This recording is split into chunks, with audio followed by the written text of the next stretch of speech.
好，欢迎您回到新闻大白话的节目现场，我是前次介绍这1个小时的来宾，首先是资深媒体人夏涵彬，主持人好，大家好。接下来是淡大财经系教授聂建中，主持人、各位观众，大家好。另外是退役少将厉正杰将军。前子好，各位观众大家好。好，观众朋友，本周川普跟习近平到底会不会热线呢？到底会不会通话呢？我们看到白宫不断的放出这样的消息，可是另外一方面，在中国大陆这里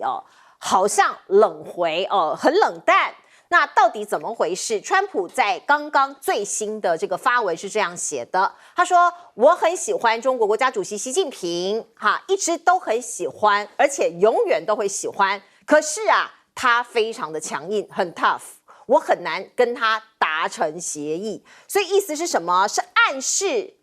这个通话会落空吗？我们先来看看王毅在昨天已经去见了美国新任的驻中国大使庞德伟他履新嘛那王毅有跟他见了面他们两个人讲了一些话重要的是一些外交辞令这些他说最重要的启示是要平等尊重是双方交往的前提，这话中有话所以记者不断的在追问说川习这个礼拜到底会不会通电话，会不会通电话不管是中国大陆的记者还是美国的记者，大家都在问可是你看到的是这个中国大陆外交部的发言人林健呢不管你怎么问他，他都说我没有可以提供的消息就这样淡淡的几个字不过你看美国从财政部长啦各级的这个发言人都说会有进展的，会有进展的，我们正在协调当中那美中当然斗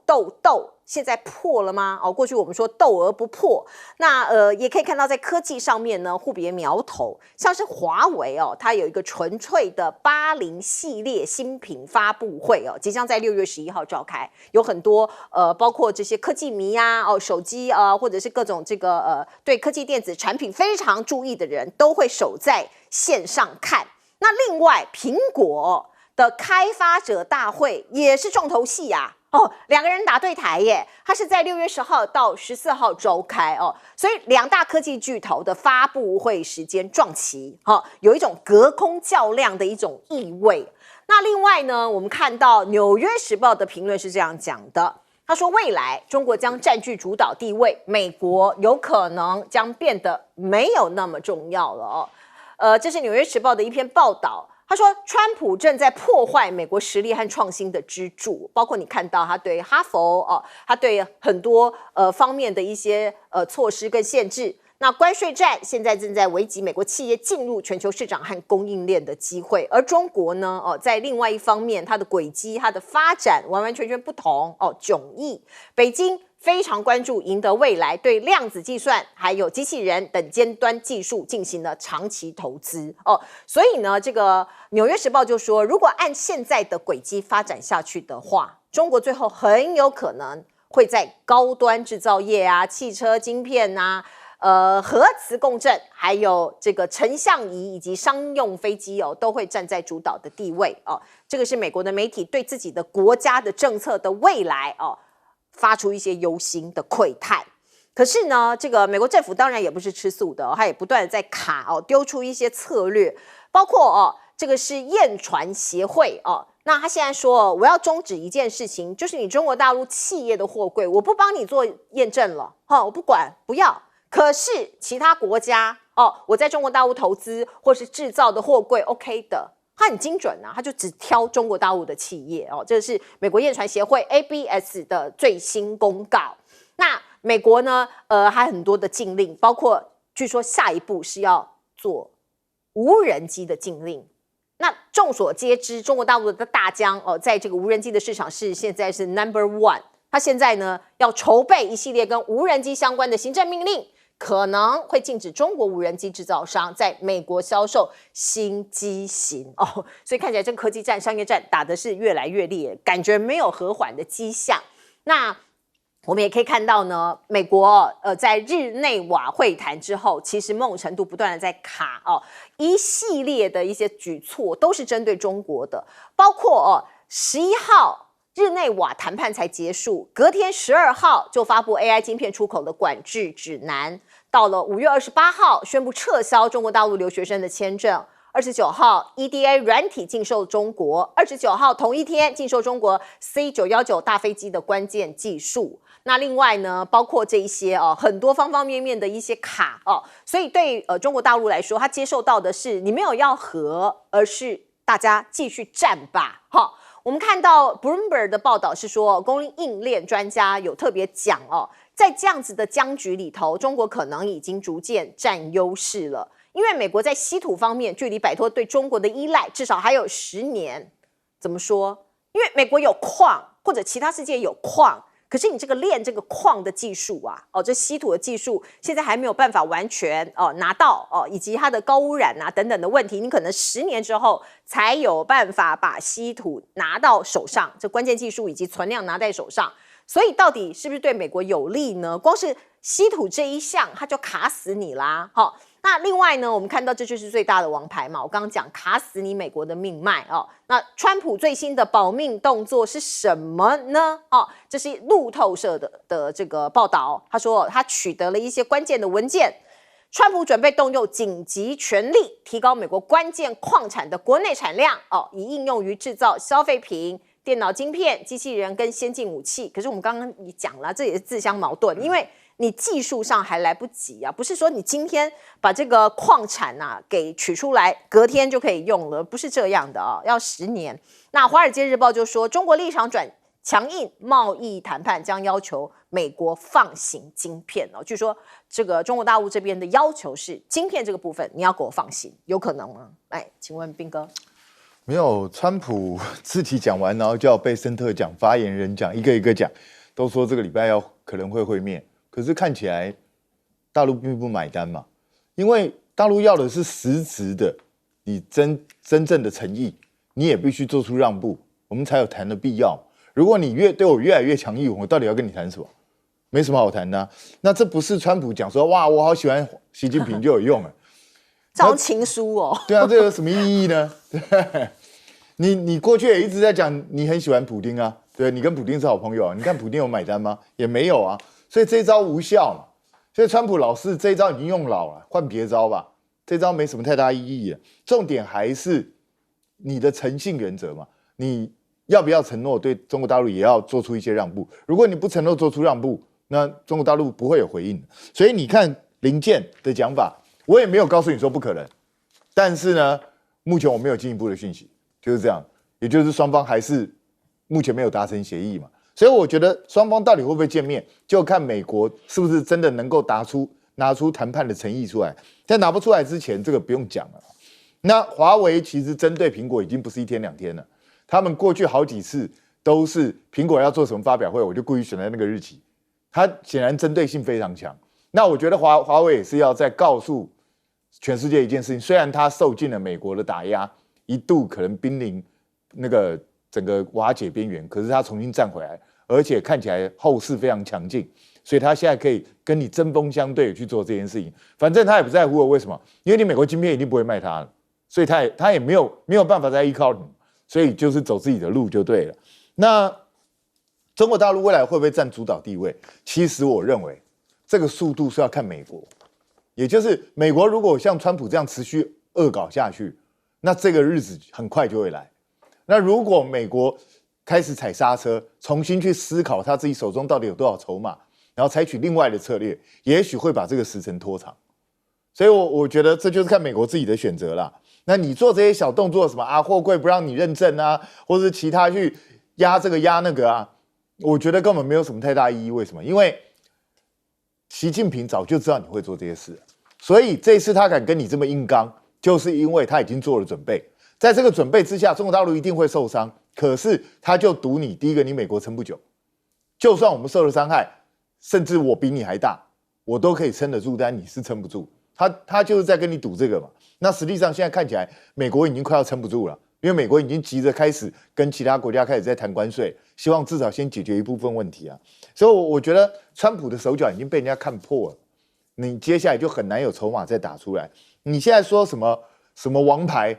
说现在开始让他们重新去挖美国的矿，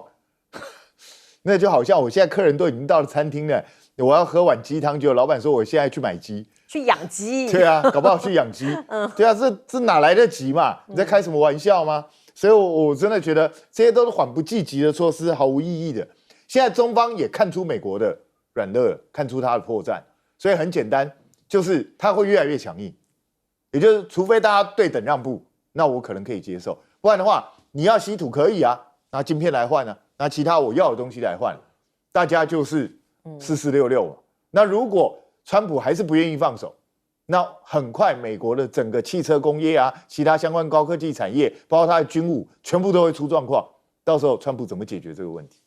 建中老师 ，OK， 我觉得这非常有趣哈。那个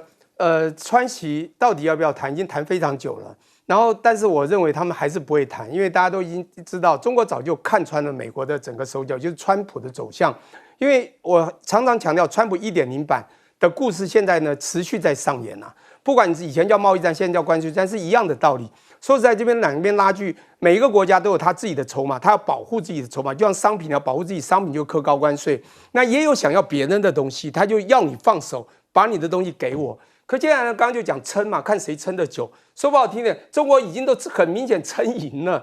因为中国已经看穿，从1.0版看穿了川普的那一套。那这一次呢，他打出4个字叫奉陪到底。那你已经打了关税战，他说不管什么战争，我跟你奉陪到底。所以呢，他们的坚持是有守有为哦。那王毅这个外交官，其实我蛮欣赏的，以前在浙江见过他一次。其实他的做法真有所为，他讲的很多话我记得，他就讲美国，你就是第一个嘛，心与何在，说一套做一套。第二个呢，听到中国崛起就紧张焦虑，你自信何在？第三，自己繁荣不容其他国家繁荣，请问你公理何在？垄断高端价值链，不让别的国家发展，请问你公平正义何在？这个讲得非常清楚，所以这次又讲了，一定要平等尊重，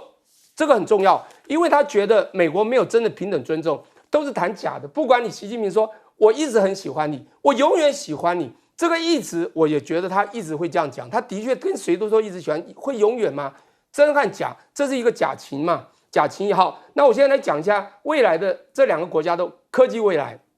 非常清楚。我回馈10几年前，2013、2014，当习近平在2013底上来的时候，中国有很多很特别的大计划哦。我讲2个大家都应该知道，红色供应链，他知道他的科技不如人，他全部要全方位的连锁在一起。第2个，一带一路。他也知道要从学丝带这种做法走进其他的国家去拉帮结派，最后还有很重要，他要打击美元，所以搞了 CBDC Central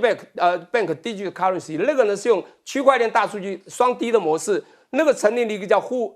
这个货币研究所啊，数位货币研究所，找了木长春操刀，做得非常稳健。最后更重要是科技，他们在科技呢。跟德国签的中德工业 4.0， 从那一天开始写了一本文本叫《中国制造2025》，在2015写的，里面的10大领域都走到现在了。不管你看到的航太、科技等等的，我现在特别要强调，它不是光喊口号，它按部就班。我必须说明，就是在2014年他丢的大基金一起计划，当时就在要推5G 还有 AI， 那是他们的远见，丢了1387亿。当时的他们的中开行啊，就中国开发银行，他们的副行来过台湾我们曾经招待过。第2个呢，中国烟草工等等 link 的，这个是不得了一个投资。那你知道，当美国发现他们在科技发展的时候，也压了中国制造2025之后，2019年他丢了第2个，他发现他最难的叫半导体和晶片，他又砸了2000亿。各位知道吗？在去年前年又知道美国这样子的完全抑制中国发展之后，他继续丢了3000多亿，总共将近7000亿人民币了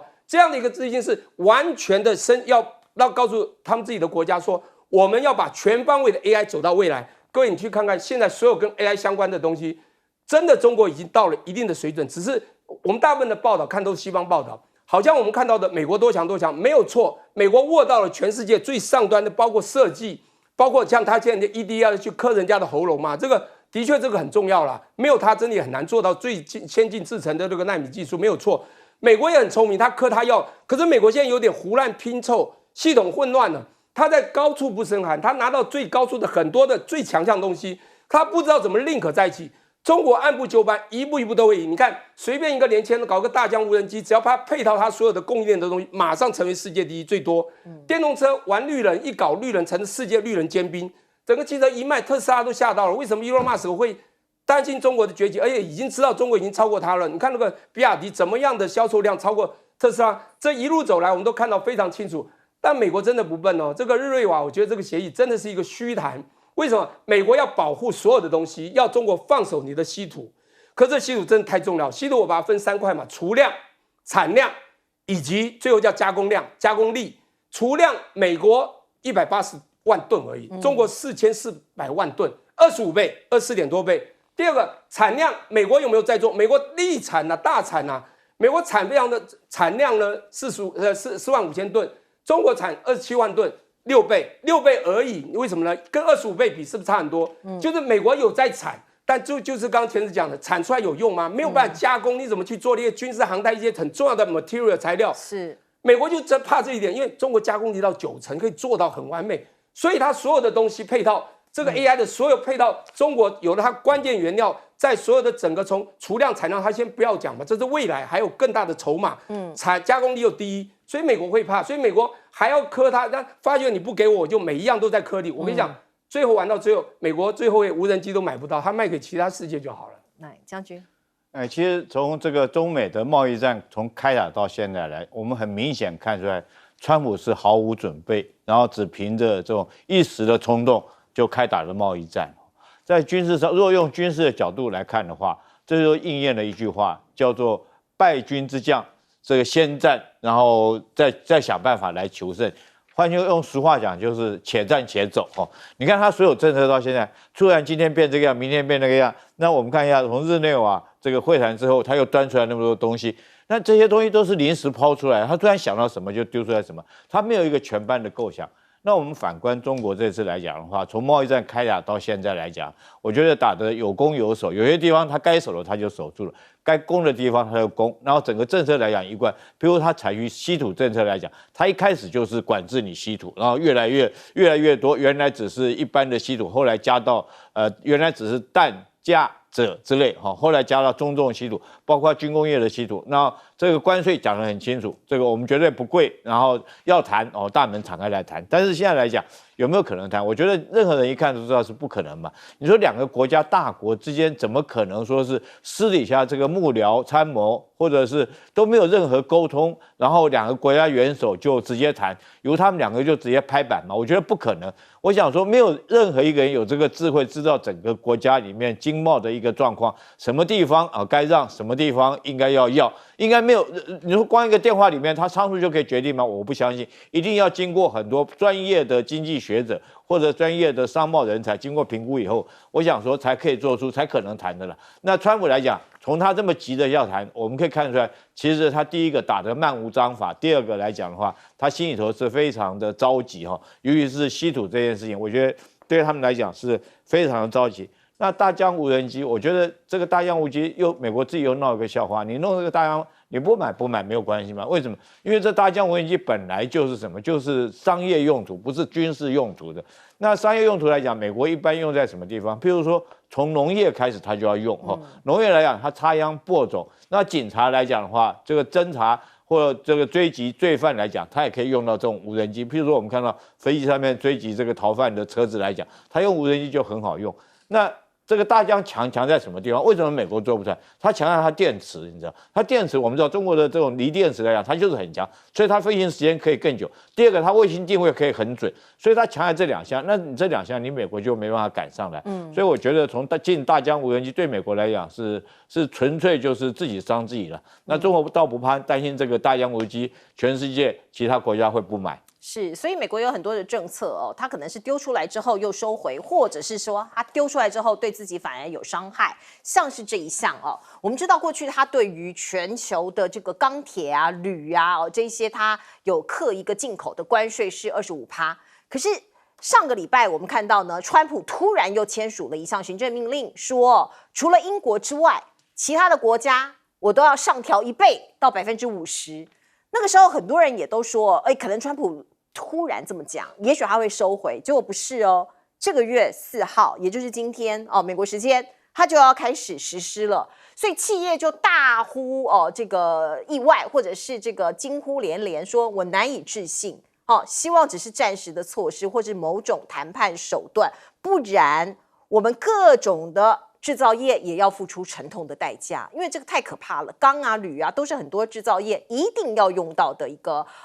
这个材料。那马斯克大家知道，他现在跟川普断开了哦，他也离开了这个所谓的这个川普的团队。那他就说，这个大而美的法案啊，令人作呕，生厌啊！美国国会正在让美国破产。他一连在他的 X 上面呢发了好多贴文，他说我没有办法再忍受了。这一项规模庞大、荒唐可笑、充满浪费的国会支出法案，我没有办法同意。那马斯克不断的在骂这个大而美法案啊，当然在白宫哦，这个发言人哦有针对这点回应，然后他说，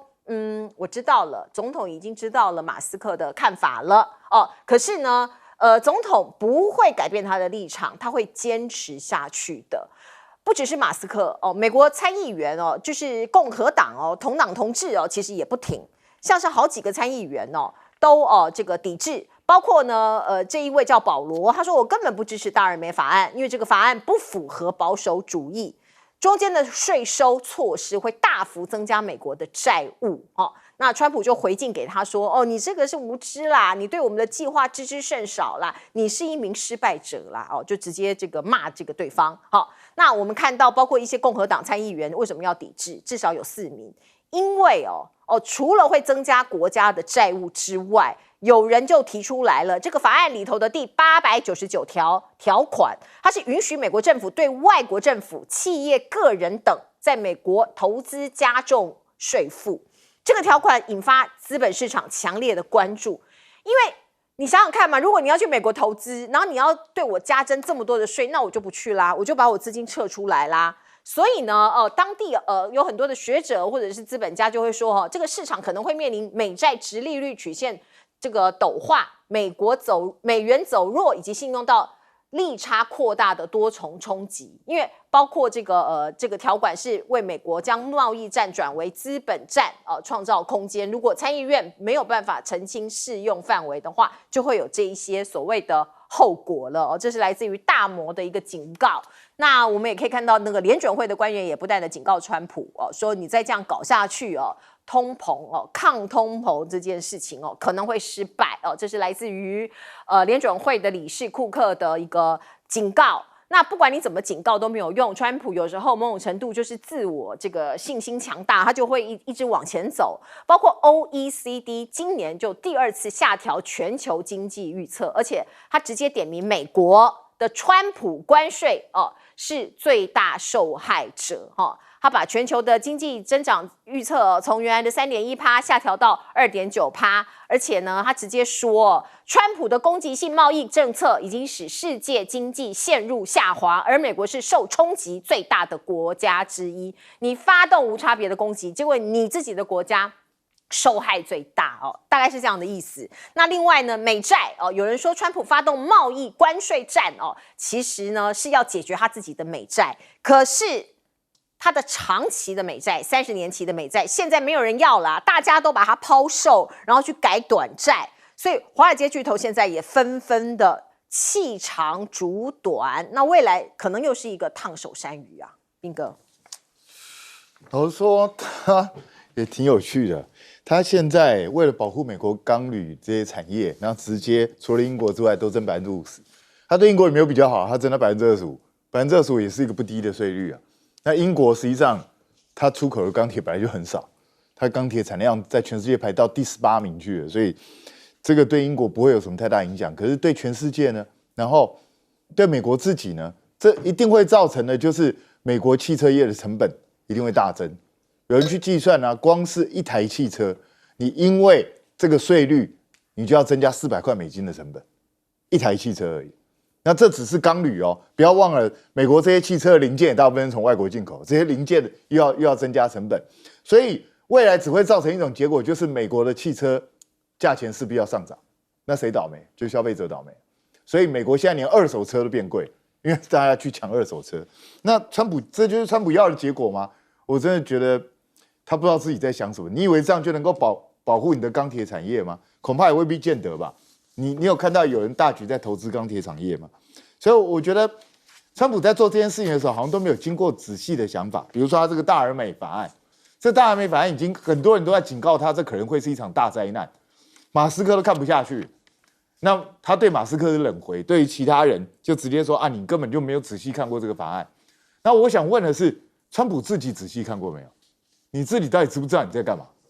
你推动的是什么？你知道吗？你有评估过它所带来的后果，美国承受不承受得了吗？我觉得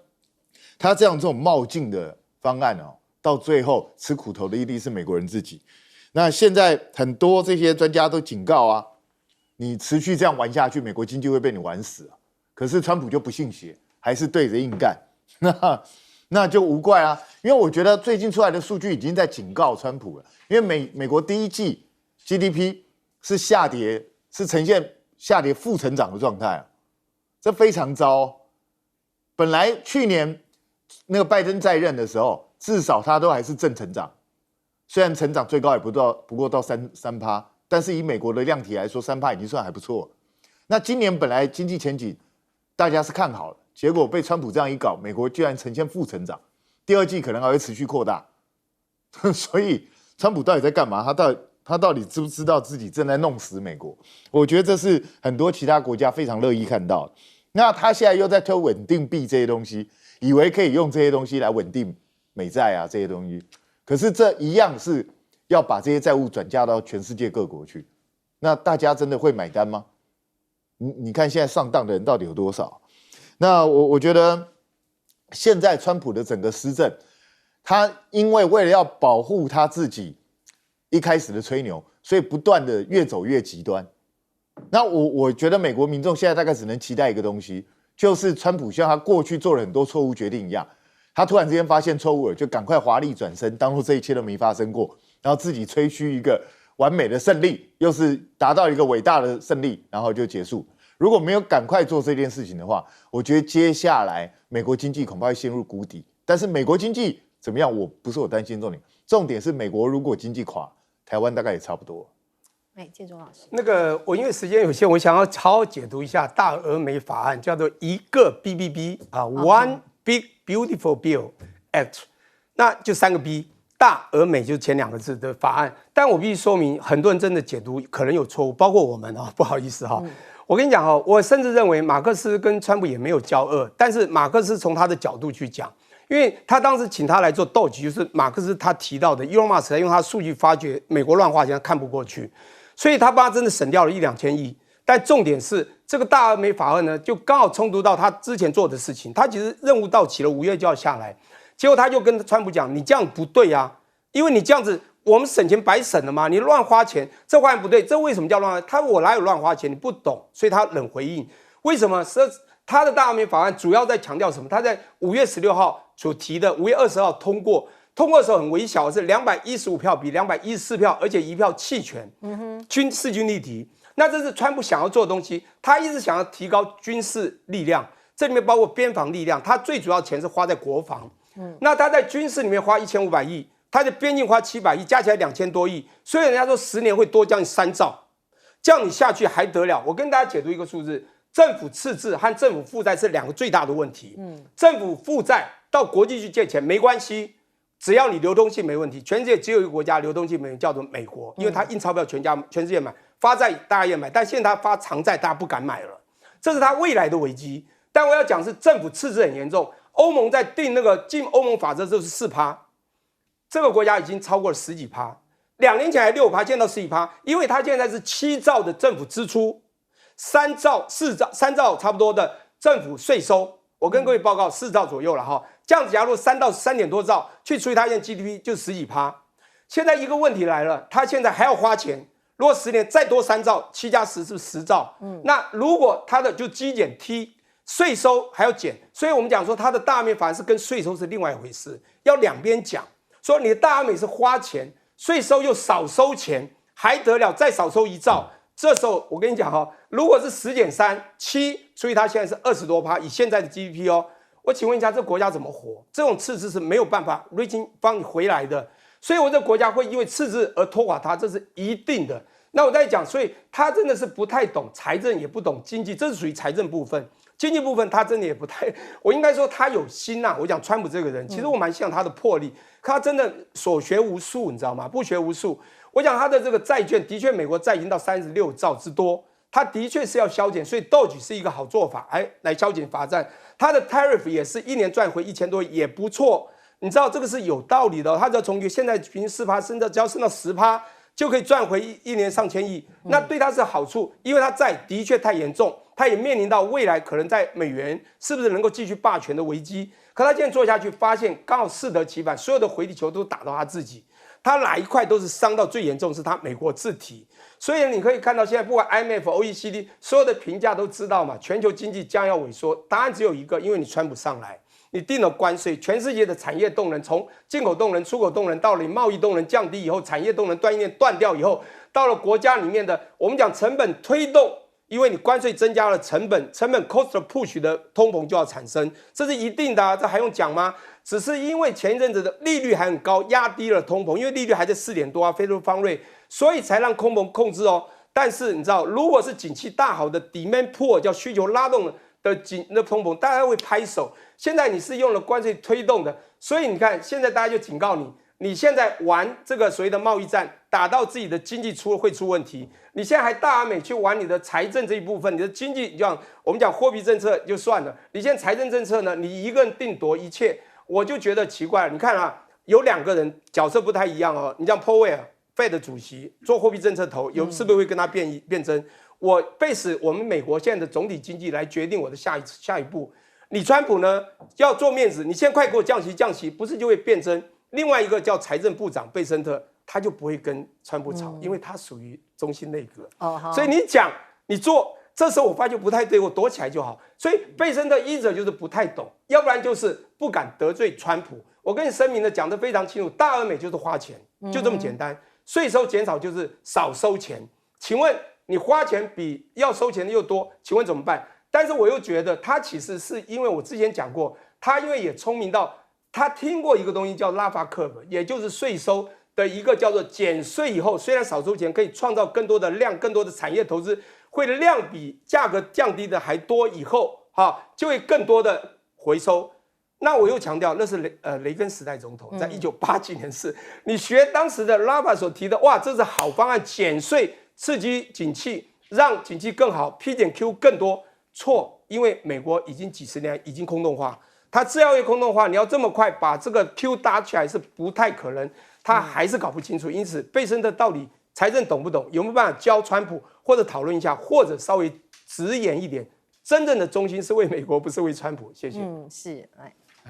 我觉得为什么大家美元可以维持它这个国际之间的霸权，然后美债会变成全世界主要的一个储备的一个货币？我觉得不要忘，那是因为有美军所在。那美军在全世界各地来讲的话，那美其名是提供美国当全世界的警察，也提供很多国家安全的维护，所以各个国家不得不依靠美军来维持他国家的安全。那也因此大家才愿意去跟美国借这个美债，然后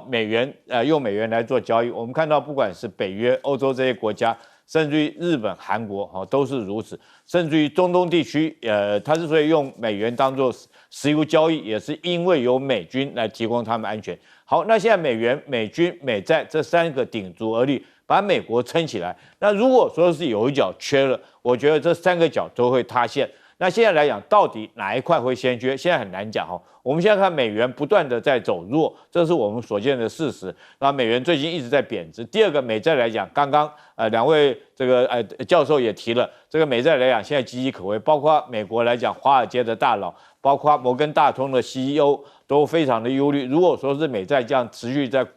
没有限制的扩充下去来讲的话，我想说是美债总有一天这个会有爆棚的时候。那现在美军这一部分来讲，我个人也觉得美军在全世界也在表现出他这个逐渐的退缩，尤其是说川普很明显的大家形容他叫 Taco， 就是遇到川普就会退缩现在来讲，我们看一下在胡塞这边来讲的话，那美军给人家表现就是杜鲁门号，你打不动，连个胡塞你都打不动。那你打不动以后，你没有想办法去战胜它，你就将整个航空母舰撤回来了。这是我们现在所看到美军最新的表现。然后在俄乌战场上面，我们也没看到川普你当初讲的大话，你说一个24小时就可以让俄乌停战，但是俄乌到现在我们只看到这个烽火连天，越打越激烈啊！前2天发生所谓蛛网行动啊，昨天又说是这个克里米亚大桥桥墩又被炸了，那等等这一连串的行动，我们看到美国来讲的话，在这方面没有任何作为，反而要北约国家自己提高自己的 GDP， 然后日本来讲，韩国也是如此韩国李在明如果上台以后，我想他第一件事情会将韩国军队的指挥权从美军那边收回。当这个军队也退缩了，当你债权也垮了，当你美元霸权的逐渐不在的时候，我相信美国会造成你整个国家的这种崩塌。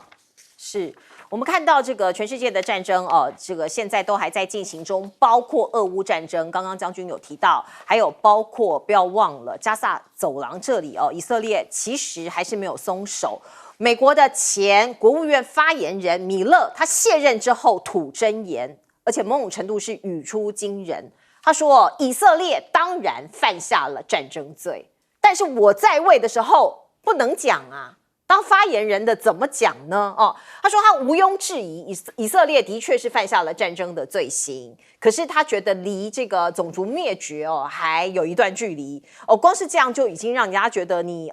为什么不敢勇敢的说出真话那某种程度呢，这个加萨走廊现在的状况的的确确让大家非常的紧张。而乌克兰某种程度是在反攻吗？你看他最近动作很多最新的消息是他在克里米亚大桥底下埋了超过1000公斤的炸药透过画面你看到他把这个整个大桥要把它给炸毁。其实你看到呢，这个乌军这是第3度攻击俄罗斯的生命线，因为这条大桥就是俄罗斯它补给的一个很重要的一个路线。那这场水下爆破行动历时数月策划，是由特工潜入潜入这个地底下水底下然后布设总重量1100公斤的炸药来进行攻击。那我们也可以看到，包括像这样子的一个攻击还有突破战线黑鹰直升机、乌战机长这个机长长驱直入那打击集结的俄军。所以现在乌克兰是在做什么样的盘算？是要绝地大反攻吗？因为前一阵子的蛛网行动我们可以看到呢，这是小兵立大功，他们重创了俄军有人说这是木马屠城记所以现在俄罗斯很担心他地毯式的去查货车，因为过去他就是把这些无人机塞在货车里面，里头还有炸药，然后上一次的行动是成功摧毁了41架俄罗斯的轰炸机。参与偷袭行动的无人机有些事先就是藏在这个货柜里面，偷偷的运进去，所以他们现在正在加紧的检查这些所谓的货柜啦，还有一些大货车啦。那美国媒体给乌方很高的评价，他认为呢，乌克兰已经改写了战争的规则，这是由华盛顿邮报说的。他说这跟2战的时候日本空袭珍珠港比较很像他拿来作为一个相提并论的一个比较基准就是用这个无人机，然后成本更低、更小规模的武器来击垮对方。那这个未来乌俄战争的战场会怎么走？现在我们不知道。可是来看看印度。印度终于承认了战机被打下，然后对中国这边也软化。专家就讲他想要寻求缓和地区的局势，包括你看到美国也很快的送 F-35A 的飞机来补救，因为他们有6架飞机被打下来了嘛。那美国商务部部长呢，也另外说要跟印度协商关于关税的事情，然后也希望美国企业公平的进入印度市场那这个近日就要谈判了。那他说这不是无条件的全面进口，而是务实的缩小双边的贸易差距那这个关税要谈，可是卢特尼克就是美国的商务部部长也说，中国不应该推去美元化，印度应该少跟金砖国家来往，因为金砖国家那他就觉得你跟中国大陆比较接近嘛那这不是在跟美国交朋友和施加影响力的正确方式就是大家都在拉拢某种程度美国跟中国也在拉拢印度这个友邦。那美国像这样子的一个画饼是不是有望很快的就达成了贸易上面的协议呢？我们看到印度主播其实某种程度吐槽他说不要相信这件事情。来，我们请教彬哥。我觉得当然啦，这些政府官员，特别是发言人，因为发言人都是政府的化妆师嘛，有的时候良心话也不太方便讲，所以这个发言人的苦处呢，基本上也就是我们政府发言人的苦处，大家都一样，所以大家都是可以理解。就是你也知道，我们的政府的发言人常常也跟他在同一个处境，也没有讲真话。那至少他下来之后还愿意讲真话，我觉得至少这一点还不错。那可是问题是，罪行已经发生了。那美国有想要补救的意思吗？看起来没有，看起来他们就是跟以色列合谋，要把巴勒斯坦这些人至少赶出去啊。那这些人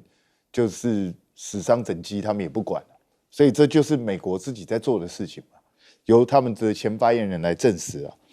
那乌克兰现在他自己知道自己正面战争真的是打不过俄罗斯，他没有办法再进行正规作战，所以他要用尽各种所谓的这种就是特工的方式，甚至其实老实讲，很多时候已经就跟恐怖攻击没什么两样，他就用这种方式去打。那当然，我也必须说，他也确实那个绕过了俄罗斯的情报网，绕过他们的边防侦测，然后达成了他们部分目标。但是克里米亚大桥很厉害，经过3次攻击，看起来还是没怎么样，还是一样可以运输哦。所以这个桥真的建得蛮坚固的。1吨多的炸药，这个是很惊人的东西，一样炸不掉它。那可是问题来了，它是不是改变了战争的规则？是，它在告诉我们大家，未来无人机有更多的应用方式。可是大家不要忘记哦，美国看到这一点，你觉得恐怖组织会没有看到吗？你们没有想过这件事吗？未来的无人机会越来越轻量化，越来越便于携带。你今天可能还要用货柜，我下一次可能用一台小皮卡就在。那如果这样的恐攻在美国本土发生，你觉得会发生什么事？我觉得这个千万不可以轻忽，因为今天他可以这样攻进，这还是交战的双方哦。他可以攻进俄罗斯，那他就可以攻进任何一个欧洲国家，攻进美国，攻进中国大陆都有可能。所以我觉得全世界对这一类型的攻击都要提防，而且到目前为止，恐怕也不见得有很多有效的方法去对付这种攻击。所以这会给恐怖组织一个非常大的启示。未来我觉得，一旦这些恐怖组织获得相关的资源，这些资源看起来也并不需要多高的科技，在这种状况下，恐怕世界各国都会损失惨重。千万不要开玩笑，这不是单纯俄乌战争而已。那印度现在你说他真的服软了吗？其实也没有了，他只是就是不得不承认，确实有战机被打下，可是他还是不告诉你他被打了几架。对整个东西也是讳莫如深啊。那因为很简单嘛，第一个他的宣讲团到全世界各国都吃瘪，没有人要理他。然后再来说真的啦，就是你在国内骗自己人也就算，你到世界上你要骗谁？大家获得资讯就跟你完全不一样嘛，你又拿不出证据来去让人家信服，那你再讲下去有什么意思呢？印度其实也没有真的服软，他只是不讲而已。那对他来说，长远下来，他还是要跟中国大陆发展贸易，是对他相对有好处的嘛。所以他现在就是重新希望能够再修复一点跟中国大陆的关系，但是这个绝对不会久。我跟你讲，以印度多变的性格，其实印度变来变去也不下于川普，他们基本上也是差不多的。所以他们到底最终会做什么决定？双方是不是能够真的达成协议？我觉得还要再看时间来决定。好，我们进小广告。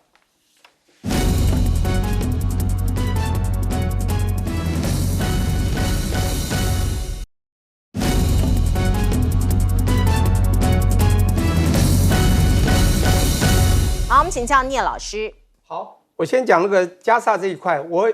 其实我也客观的认为，以色列的打法真的有一点接近了这个所谓的种族灭绝。当然，他也是种族的问题了哈。我觉得他因为他打的真是不择手段呐，步步这个追击嘛，那等于是就是不愿意放手。但是我觉得俄乌不太一样。因为俄乌有人讲他种族灭绝，他不一样，他是刚开始是有警告性的，说你不要加入北约，因为北约对我国家太大威胁。第二，武器东扩，这个都是我们绝对不能容忍。就像台湾、台海两岸关系也是一样，他们有一个红线，甚至他以前讲，你只要喊台独，或者说当统一不可能之时，他们就会有一些动作。这个是我们不是讲这是因为某些国家它会有一些它的底线。那我觉得那个就不一样，所以我客观也会认为。第二个呢？那我觉得乌克兰他这次打的当然算漂亮。我们知道以前那个你刚刚讲那个特洛伊嘛 ，Troy 这个叫木马屠城器，推个马里面已经出现一堆的，就把一个小城就灭了。但这个现在时空背景不一样，但他也很厉害哦，他走进了多少个那个117个无人机，打了41架战机，这是很厉害的遥控。他走过了5个时区，5个州，最远的4300公里啊，所以我觉得。乌克兰也是用心良苦啊。那当然，他虽然克里米亚事情也是一样，不过我觉得他跟1941年12月7号的珍珠港事件不一样。珍珠港事件当时的这个大藤云一啊，受356的这个指挥之下，要求之下，他南北夹击，在早上6点，1941年12月7号的时候，类似是很恐怖的，你知道吗？而美国完全不知情，当然有人说是阴谋论，是这个罗斯福总故意放一个阴谋论，让他打了以后他们可以反击的，否则的话，他在各种会议说要加入，他们议会都不愿意把他们的军人自己送到战场去，这个就是让美国在隔天12月8号宣布国耻日，然后开始反击的那一天。我今天要讲，就是说这个不太一样，那个是有计划，只是他们3波计划最后只打2波，因为日本发觉美国蛮强的，第2波势均力，第3波他们就不打了，就回去了哈，唱着凯旋歌回去。我现在讲是说，这次乌克兰打他这个所谓的这个俄国的这么多4栖架战机，他不会想到那个俄国会跟美国一样反击吗？但我重点就是说，他们是真的很厉害呢，还是说我就拼了？拼到底了，你知道吗？就是国家一直拼到底了，这样子的话，包括会让这个战争第一不会结束，第二他们可能会受伤更惨。当然我们不知道未来啦，我们可能还要再观望。最后一个我要讲一个哈，就是他们那个卢特尼克所讲的话，中国不该去美元化，我觉得这个事情蛮有趣的。大家知道，全世界都知道，美元 US dollar 和 Germany 美元霸权长臂管辖，只要跟美元有关，他觉得他什么都管得到。很多国家都不高兴，从欧洲国家因为都不一样，所以美国现在还用这种力量去告诉人家都不行。我觉得这个有一点太过之，尤其金砖4国国家，它慢慢扶起 emerging country 都很壮大之后，他们真的也很难服你美元操控世界一切。好，我们进一下广告。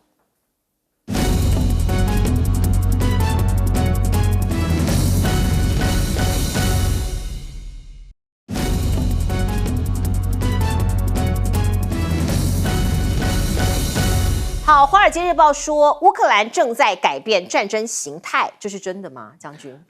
其实这次来讲，是《征胡治兵语录》里面讲了一句话：“为大将者，莫贪小功而误大局。”哈，这次来讲，虽然说是乌克兰小兵立了大功，但是于战局来讲是没有任何帮助的。为什么？我只要一句话就可以说没有帮助，对这个战况乌克兰也没有帮助，因为这些飞机本来就从来没有打过你乌克兰的。你看他摆那个位置，图95摆在贝加尔湖那个地方。距离4500公里，他作战半径只有3500公里，他就没有要打你乌克兰嘛？你去炸他干嘛呢？对，摆在北极那个1800公里的图22 M3，他作战半径也大概就是2000公里左右，他不会，他现在攻击你的都是用苏34那种轰炸机带着匕首炸弹，那你不去打他那种苏34，你打这种，你只是把它激怒而已。那大家比喻说是这个